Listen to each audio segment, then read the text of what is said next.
Hey there, my name is Michelle Whiteside with Leveling Up Thrive Inc. And I'm here today with Michael Glasser from the Youth Experience Sponsorship Network. You got it, yeah. And he's helping kids 1 day at a time, 1 minute at a time, and one kid at a time. And I can't wait for you to get to know him like I have and see his big heart and know what they're all about and how you can help and be a part of. So hi. Hey, sounds How good. you doing? Youth Experience Sponsorship. Sponsorship. Yeah. .org. .org. Okay.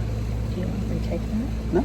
Okay. We're good. We're good. You have to get that? Okay. Yeah, No retakes. No, this is actually really organic, and he's a really good friend of mine that we have a lot in common, and he really inspires me. So I wanted to bring that to you. So my first question for you is, what inspired you to start the Experience Network? Wow. Okay. So Youth Experience Sponsorship. Today I can look back and say, well, I know why I started it. But at the time, to truncate the story, I sold my business and I was semi-retired, trying to figure out what to do when I grow up. And I realized I always had the goal to retire early. Well, that was a very shallow goal. Once I was there, I was confused. I was pretty much unhappy. I had no purpose. I didn't know what I was doing. And I'm like, I don't even know what retired fit means. What does that mean? I don't even get that. So it was a really shallow goal. It drove me. It was good. So I started looking into other things. Woke up one morning. I talked to a couple people about going to visit with them. And I said, you know what? I am going to go back to work. I'm going to try to make money. I'm going to try to donate it all. Or a very large percentage. I woke up that morning. I called the guy. I joined the firm. And I said, I'm going to start a nonprofit. He's involved. And I told him my concept, and he was on board. He's one of the big donors, and here we are today. It's been a year and 2 months later. Wow. And it's been quite incredible. So with purpose. With purpose, yeah. Right? Yeah. And when you think about the youth that you serve, what breaks your heart, and what gives you the most hope? Wow. My heart gets broken all the time. I grew up with a family of love. Both my parents love me greatly, and I'm very fortunate. Mm-hmm. Some of the kids we sponsor, they're not that fortunate. They either have a one mom or one dad or foster kids, and just had a rough upbringing. And I know with my family, I mean, I had a mom, a dad, and a sister who loved me dearly, right? Mm-hmm. And they were the reason why I moved forward when I was depressed or stressed. They were like my grounding point, and I had something to make myself go when I had those moments. And so I can't understand what these kids are going through. I don't know what they're going through, but I know they're going through similar emotions that I had without the resources that I had. Yeah, I had parents. We didn't have a lot of money, but I had love and I had shoes. I always had a nice big wheel. I had a nice bike. That was it. And we had food, and it was great. Right. And I was loved. But I had a lot of troubled moments, and I don't know, it kept me grounded. So what breaks my heart is these kids don't even have that. Right. And they don't have resources. And today, fortunately, I have some resources. So we want to eliminate financial barriers and expose kids to experiences. We want motivated kids. Our application says they need to be motivated. If they don't show motivation, we do decline the application, send it back and say you need to express motivation in your application. We want them to earn something. We want them to own it. And we want them to craft it. And so what does that mean? They get to pick what they want to do. It's quite fascinating. So you have a motivated kid scripting their own experience. Right. And then once we have it, right. Once they apply for it, us as yes, we call the organization and say, hey, do you know Johnny or Bill or right. Kevin or Aiden or Nina? And they say, yeah. I said, well, they applied. We're gonna sponsor what they did. And I verified that they do it. I said, but is there more we can do for this kid? Can we add, is there any mentorship programs? Do you have additional programs? Do you have other events, other things that we can do for them? And almost all the organizations say yes. So now we've scripted like a package for them. And then post-experience, we hope to stay engaged with the family, and we do. And the letters I get and what people tell me about how great it was and how the kid was impacted, how the mom was impacted, how the dad was impacted, and how it's changed them. And there's so many like little micro stories, but the way I look at it is the kid earned it. They got to do it. Hopefully I learned something earning it. Hopefully I learned something doing it. And then the reflection period where they get to hopefully tell me what's going on and talk to their parents about it. They reflect and learn. And I believe that going through this these three stages, I'm hoping that they learn something, they feel good about themselves, build a little confidence, build a little character, but more importantly, can apply it to any experience in their life going forward. It is a tool in their toolbox. Right. It's a skill. Because they're learning to create, they're learning to hold themselves, that it's possible for them. It's a win-win all the way around for them. Yeah, and we've had some cool success stories. So it's evolved. Like originally it was just sponsored experience, but now it's evolved to this ongoing support, and then they can renew their sponsorship, which is quite incredible. They can reapply the following year for the same or different experience, and we encourage them to do either. And it's just a lifelong engagement, hopefully up until they age out, and hopefully lifetime, then hopefully they become part of Yes. But we also have a championship network to support them. You're one of the members. Yes, I'm very excited about that. And it's experts in their field locally. Right now we have 11. My goal is to get at least to 50. Sweet. And they're experts in their field for whatever they do, and they share the same mission and vision and passion to support these under-resourced kids, provide opportunities for them. And someday the kids are going to need or want to learn more about what these people do. We have a college placement expert, we have a math tutor, we have coach, we have other coaches, sports coaches, we have investment bankers, we got professional athletes, we got academic counselor, yeah. So we got a bunch of stuff, and so these kids earn the experience. They earn the right to be part of the community. Hopefully they grab a sense of community and they utilize that community. And I don't know where that's going to go. I don't know how that's going to evolve, but I know that them knowing that there's a bunch of cool people that want to support them could pay major dividends in the future for them. Yeah. That's awesome. So did I even answer your question about what breaks my heart? I don't think I did. Well, you did a little bit about what you see with the kids and having opportunities and financial and so forth. I may get to a question that may ask you a specific and also a story specific. What does real impact look like to you when it comes up in the young people today? Wow, that's a tough one. Real impact for me is a good day, at the minimum, or a good moment. If they can have a good, happy moment, that would be real impact. Because sometimes during those experiences, in the future, we reflect upon them. And we never know when we're going through those experiences, what experiences actually influence us in the long term. And so we're hoping to create a bunch of these opportunities, and maybe these kids learn something or meet someone who becomes a mentor. Or just build a little character, a little confidence, sense of community. I mean, I have a volunteer program that we're going to do, Yes, as an organization. I mean, just, to me, life is about people, relationships, and experiences. And we're providing all those opportunities for experiences these kids would not otherwise be able to afford. And I don't know, I think it's special. It is special, and there's a lot of adult things that also don't get to have that kind of impact. And it's kind of like a domino effect, I believe, that it just kind of spans out. Sense of community, sense of self-worth, sense of purpose. Just like you were saying, you didn't know purpose. This is them. It speaks volumes, right? And that's the community and the world we want to create. Goosebumps. So can you share one unforgettable story of youth you've worked with who really inspires you to keep going? Just one?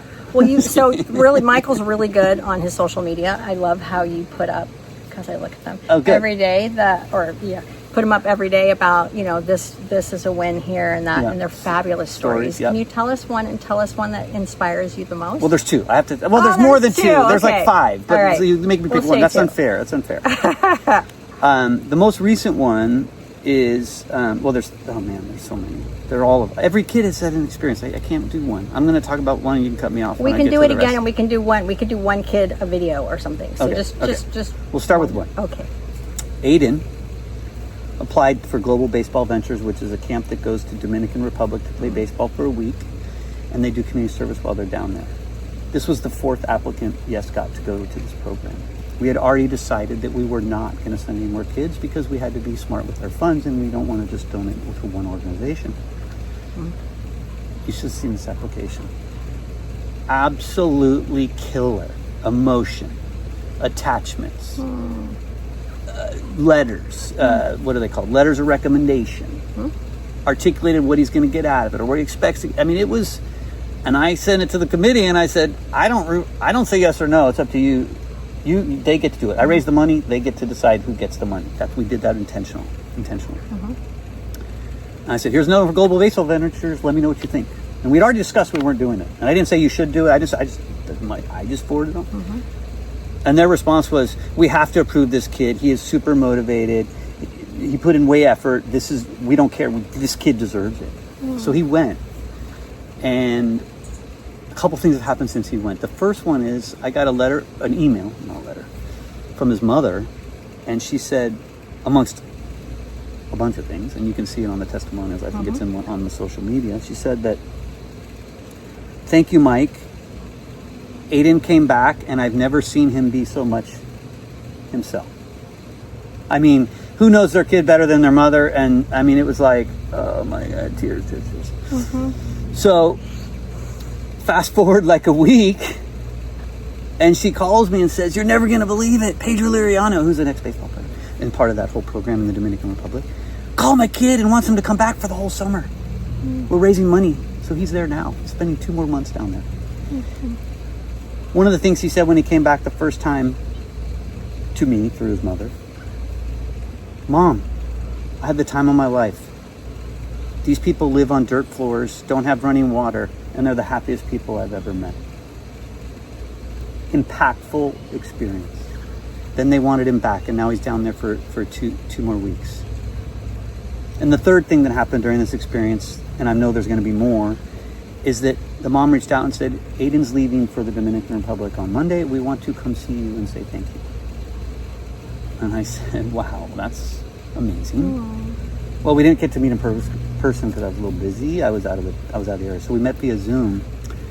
And this 17-year-old kid thanked me. He wasn't a man of many words, but his words were like so direct and just thanking me and just grateful and could have never done it. And they came from LA and moved up to the Bay, and they had some issues with their house burnt down. And there was a lot of crazy stuff. No dad in the picture. I mean, just stuff. So I don't know. It's a great story, and we don't need great stories. This is what I want to make sure that when kids apply, we're not about the great story. Yeah, this is one of the great stories, but we just want the kids to have a good day. And if it grows into a great story, just that alone is a great story. I know, but everyone wants to be the best, or we got the best baseball player, or we have the best dancer, or we have an opera singer. We're doing it. She's the best. No, it's not about that. It's about just doing stuff and meeting people. And yeah. I don't have a dry eye. You don't have a dry eye. And I don't think our watchers have dry eyes either. So what makes the Youth Experience Network different from other youth organizations? Oh my God, so many. Okay. So many things. The first one is we are not tied to anything specific except aspiration. So a kid can do something in athletics, arts, education, or any other aspirational endeavor.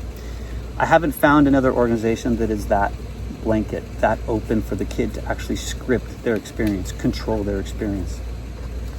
Most other nonprofits are tied to something. Education, arts, global warming, whatever. I mean, they have something that's tied to it. It's college prep or tech. It's not a blanket where the kid can script their own experience. It's almost like a scholarship. And there are scholarship nonprofits out there. What I've seen of the ones that are similar to us, they pay the kid directly, and it's $1,000 for them to work on a project on global warming per se, something like that, and they pay the kid directly. And that's great. I love that. But the reason why we're different is it's not tied to some agenda. It's not tied to some specific activity. It's not tied to anything. It's tied to what the kid wants to do. I think that's fundamentally different. And this is an unfair comparison, but it's almost like the Make-A-Wish Foundation. And that's a wonderful foundation. And these kids are terminally ill, and I have no idea what their families are going through. And these kids get to experience something amazing, and they script it. And Make-A-Wish makes it happen. It's tied to medical condition. Okay? It's still got a tie. It's not open to everybody. Ours is open to everybody. Any kid that's under-resourced who lives in Marin, Sonoma, San Mateo County currently can apply. So I'm still waiting to find another organization like ours. I don't think there is one. And that doesn't include, that's just the operational structure. That's not the function of what we do before, during, and after, and the network, and the be able to reapply. I know there are a lot of organizations doing a lot of cool things. And they do music, and then they send them to college, and there's all sorts of cool stuff. But I think the ability for the kid at a younger age to engage and have this ongoing ownership of a sponsorship and being able to script it as a young adult can really empower them and know that if they put their mind to something, they can do whatever they want. Accomplish They it. can accomplish whatever they want. What do you want people to know about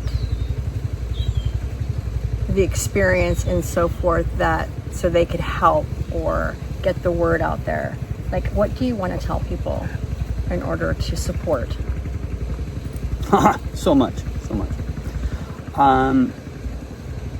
We can make a huge impact, and we can impact one kid at a time, and that is a daunting task, right? It's labor intensive, and it's one kid, and it's special, and it's impactful. But what I really need is help. I need help, because I know what I'm building is going to be great for Marin, Sonoma, and San Mateo County, and it's going to dominate. But what I really want to do is, eventually, I can only process so many transactions per month or per year or per quarter. And I say transaction meaning a kid applying and getting approved and engaging in all the stuff of that. And I'm building technology to manage that process and make it more efficient. But I don't want to just process 25 transactions a year. I love it. I love the engagement with the families, but I want to scale it. I want more people. I want it to go out to eventually other counties and nationwide, where someone else can plug into our awesome hub, believe in our mission, Right. and my dog Buddy, believe in our mission, and then say, you know what, I want to do that for, call it Los Angeles County. I want to do Yes in LA, and all they got to do, raise the money and find the kids. We will handle everything else. And that's kind of the long-term vision. So to get there, I need help. Right. I need help. I need people. We kind need of money. people? I would love a technical person who could help build this infrastructure better. I mean, I'm using good software, but I'm only so technical. I would love someone who knows how to raise money, that wants to do it without a high salary. I know that's really hard to say, but these people get paid a lot, Right. and so I'll figure that out. I'll figure that out. And there's some power to that. But I also believe that if we get the word out and I get my social media presence and we make some more impact, I feel like people are going to find me, and there's going to be true philanthropists, true benefactors that be like, want to help. I'd rather just give all my money to this one organization that gives kids every year up to $2,500. Right. $25 is one kid. Right. 50,000 is 25 kids. It's like 20 kids, and it's like they could just. And by the way, we're highly efficient. Right. I'm working on a donor that's going to sponsor all, call it operational costs. And they're going to be able to allocate those funds just for that and cover us for 5 to 10 years. Wow. If I get that donation, now literally future donation, or when I get it, I'm getting it. Right, I just you don't. It's coming in It's September. happening. It's already committed. Yeah, it's verbally and committed, but it's coming in September. Then what that allows us to do is tell people, hey, I don't even know, like legally it's hard to say all, but it will be all. Like all their money's going to the kids. And yeah, it's gonna be cool. That's awesome. Yeah. So I'm going to ask you one last question. Uh-oh. What do you see? What's your vision? Your vision for you, future you, your vision for, let's say, 10 years from now. Oh, 10. 10, I see Yes all over the country, impacting, I don't know, 25 to 50 kids per county, and bigger counties could be per city. And a bunch of people understand that we are different, and what we're doing is different, and the way we're structured is different, and we're highly efficient, and the money's getting to the kids, and All over the nationwide. yeah, nationwide. That is the long-term vision. Currently, we have no paid staff. I mean, I don't pay myself. It's all time, and I do have a help in the Philippines, a guy that helps me with my social media, and currently have an intern who's been great, but we have no paid staff, and eventually we're going to need to pay staff, but other than that, we're hyper efficient. Right. So really, you're a man with a purpose and a huge heart. You're not this big whole hullabaloo. It's coming from here. I mean, you are a hullabaloo to me in my book, but hullabaloo, like you're like all of us, right? But doing our part, right? Like doing that one thing, and that one thing gets bigger, and it helps so many kids and society as a whole as we're moving forward. And I just think it's an amazing. I knew that when I first started talking to you, Wow. and it's really exciting. I get choked up and goosebumps because it's so in alignment, and there's a lot of people that need to know Michael because they don't know. So we need to get the word out there because it's pretty special. I agree. And bottom line, one kid at a time, right? That's and ultimately what it believing in comes them. down to. Yeah. And just believing in them for whatever, it makes huge ripples of impact. Long term globally. Can be major impactful. Yeah. So I'm really excited to be working with you guys. Yeah, And it was so great that Michelle's my a champion. friend. She's one of the 11 champions. Yeah, and I learn a lot from you, and I just think it's awesome. So Yeah, I'm same. really excited. Me too.